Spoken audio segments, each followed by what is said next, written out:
Welcome back to TV5 News at 9. This fall will mark 50 years since the tragic sinking of the Edmund Fitzgerald.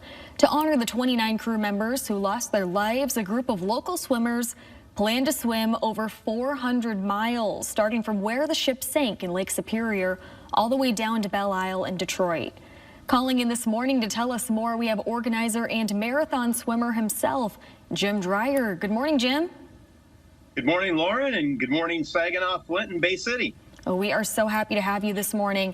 This is sure to be an event like nothing we've ever seen before. But first, Jim, across Michigan, people call you the Shark for a reason. Tell us about the swims you've completed across the Great Lakes and how you became involved with this upcoming memorial event. Yeah, for me personally, it's been quite a journey. I mean, it's been, 1998 was my first swim of note, and that was when I swam across Lake Michigan. And from there, I went on to swim across all 5 Great Lakes and have a lot of adventures along the way. Now, in 2005, that's when I swam across Lake Superior, and that was the 30th anniversary of the sinking of the Edmund Fitzgerald. And it was a real honor for me to be invited to ring the actual Edmund Fitzgerald bell at the museum. Wow. And reminiscing about that with the event, with the director of the museum, back in the fall of 2023, we realized that the 50th anniversary was coming up. And we both said, we got to do something. So I went for a walk, came back from the walk, had the idea. 2 a.m., I'm typing up the idea. By 9 a.m. the next day, the director said, this is gold, let's do it. And we were on. And how many swimmers are signed up to do this? We have 68 swimmers.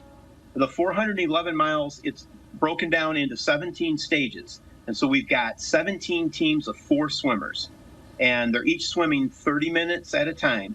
And then you have an hour and a half on the boat while your teammates swim. But you got to stay loose during that hour and a half because you got to answer the bell again and swim. So even though it's broken up, they still have to be very strong, very skilled swimmers, obviously. How did you find them and how did you get this team together?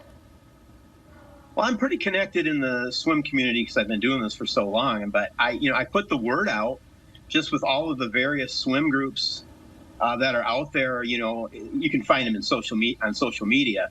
And then we put a press release out when we first announced this last summer, and the response was tremendous. So we've got quite a waiting list. But I will say this to the viewers.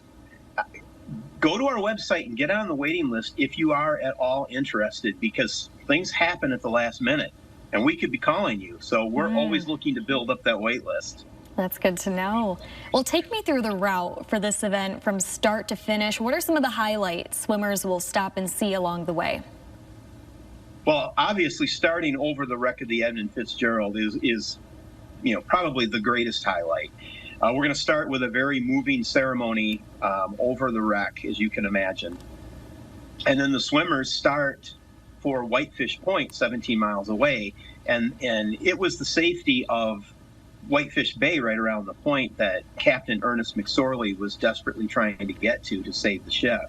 So that's going to certainly be a highlight. Another highlight is crossing Lake Huron. That is our longest stage. It's 35.3 miles, but the swimmers are actually going to be swimming from the upper peninsula to the lower peninsula.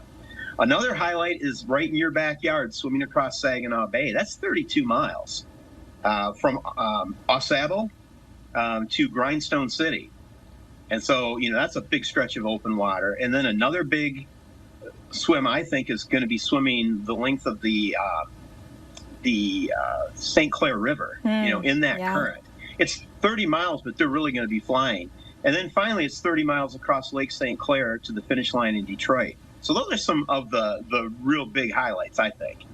And just to reiterate, in case you guys didn't catch that, they are swimming from the upper peninsula to the lower peninsula. I can't even fathom a swim like that. How long do you think it's going to take to cover all 411 miles and complete this journey? Well, we have to be done by August 28th because so you have a month.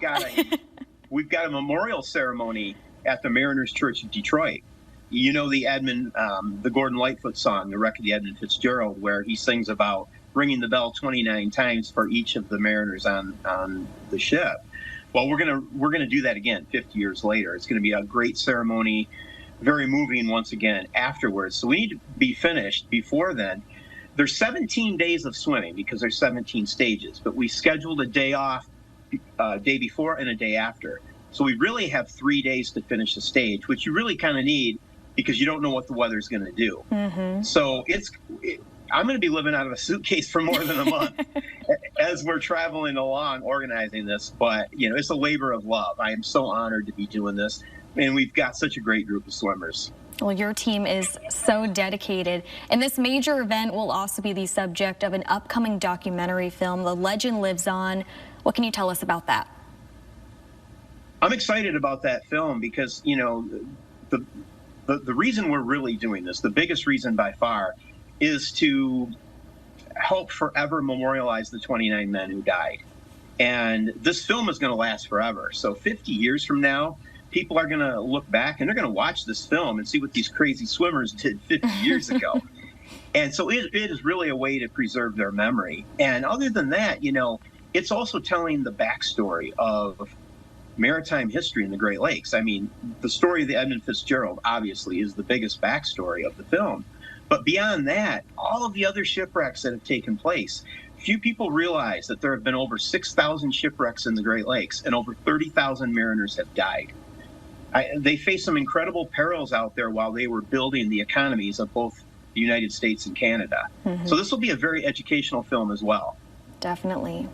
Well, Jim, you clearly have a deep admiration and respect for, like you said, preserving the history of the Edmund Fitzgerald and its crew, keeping their legacy alive. Where do you think that comes from? Well, I feel an affinity to the mariners and, people who make their living on the Great Lakes. I don't want to sound too dramatic, but I've had some near-death experiences. Anybody who's followed my swimming career probably know about some of those adventures. I'll call them adventures. But, you really do feel an affinity for the other people who are out there facing the perils in the Great Lakes. So, to have an opportunity to do this is very, very humbling. And, I'll never forget the people who died on the Great Lakes, and I know I'm not alone. But we want to make sure that their legacy does truly live on. Forever be such a big piece of our Michigan history. Jim, thank you so much for joining us this morning, and good luck to your team of swimmers. They dive into Lake Superior July 26th, kicking off that memorial swim. Once again, we appreciate your time and sharing more information with us. Oh, thank you so much, Lauren. My pleasure. Stay with us. We'll be right back.